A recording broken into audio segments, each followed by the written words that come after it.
Now the continuation topic of the string is the how we read a string using the gets function and how we print the string using the puts function. So gets function is nothing but is like a scanf function. So scanf function is to read and use how we take a string is the syntax is a percentage s. See here example. So include #8 where character name. So this is a string int age. So age is an integer type of variable. So enter your first name and age. So first name, we will take the first name. So name must be a array of character. That means it is a string. So when you the scanf function, see using the first we are taking the scanf function. So %s means it actually give the first name. Name is a string. So syntax of the taking the string is a %s and ampersand %d for the age. And age is an integer type of variable. So when you take the name or as a string, we do not require the ampersand. We do not require the address sign of the string. Okay, it's simple. Put the variable name, and for the integer variable you need the that time ampersand age. So you enter the string and the name and age. That is the name and age is the John Smith and is the age is a 48. Now using the gets function. Okay, gets ignores the white space. It stop reading when the new line is searched or press when the any enter key is pressed. For example, here we are taking the full name, that is a string. So enter your full name. So using the gets function, just write down here the variable name, the array name. So that is a full name. Just write down the using the gets function full name. So in the full name you ask from the user to put the name. So my name is %, that is a string, and the full name. So whatever you are giving the name, that will be your output. See the output, enter your full name, that is a Dennis Ritchie, and so my full name is a Dennis Ritchie. Okay, so in this way we can use the gets function. Now the next is the string output, the printf display using the puts function. Puts function is nothing but a printf statement. Similar syntax, you use the %s for the string, so %s and name. Now you have to read the put function. So put function is nothing but is like a printf function. So #include, we are taking a string. Gets, using the gets function we ask the read the string from the user. And now the next is the put name. Put name is nothing but a display a string. So this is the two uses of the puts and gets function.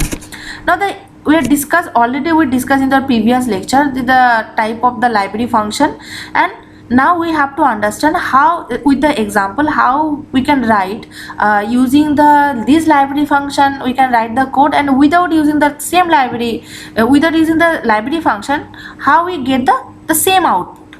So first is the strlen.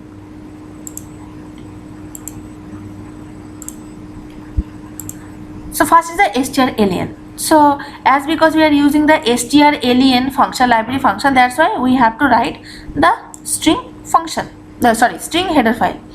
Simple, the string is declared, length is a integer type of variable, enter string to calculate its length, and using the gets function we just take the array and length. In the length value we are calculating the strlen a, means we are calculating what the length of the array using the strlen function. So using the length of the printf simple, we just display the length and return 0. See output is a program simplified. So number of character is a first word has the 11 character, second word is the 10 character, but there is a in the between the two word there is a space, white space character. So total length is a 22. Now without using the strlen function, same code. So take the string, this is a type of variable. So this is the incrementer type of variable. We are taking the string, and the while condition occurred until and unless we got the null character. We just increment the value of the C. So C++, done.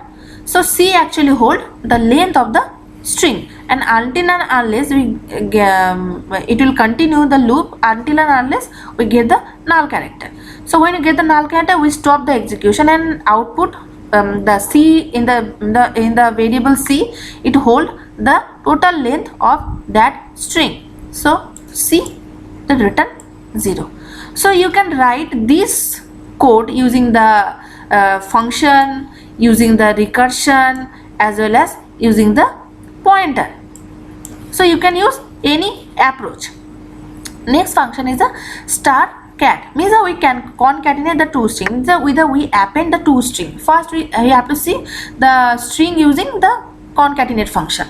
So enter first string, enters two string, strcat means on the first string we are append the second string. So ultimate output value will be the A, because B is append to the A.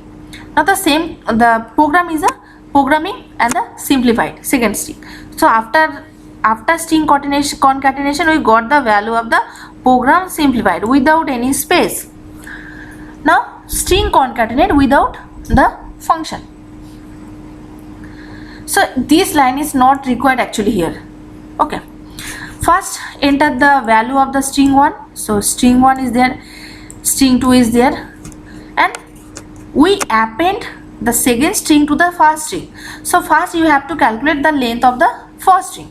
So simple for loop, you know how to calculate the length of the string. So length plus plus. After the length plus plus, this is the actual value of the first string. So we just take a temporary type of variable where we assign the value of the length value of the first string, and we calculating the length of the second string. Just we are calculating the second string. How? So in string temp, it actually hold the string 1 length 1. Suppose the first string is a length is a 9. So it will start from 9, and this loop will continue from the position 0. So after 9 it will append the string 2 1 by 1 position. So until and unless we got the null character from the second string 2, it will continue that thing. So after temp means the length of the string 1. After the length 1 of the string 1, we concatenate the string 2, and ultimately the temp value is incremented. So when each character is coming out from the string 2, temp value is incremented and put that position the value of the string 2. And the last string is the string 1, because it will ultimately return the string 1. So when all the append purpose is done, we just put the null character at the string 1 at the end of the string 1, and the concatenating result is it is a string 1, same output. Now the third function is a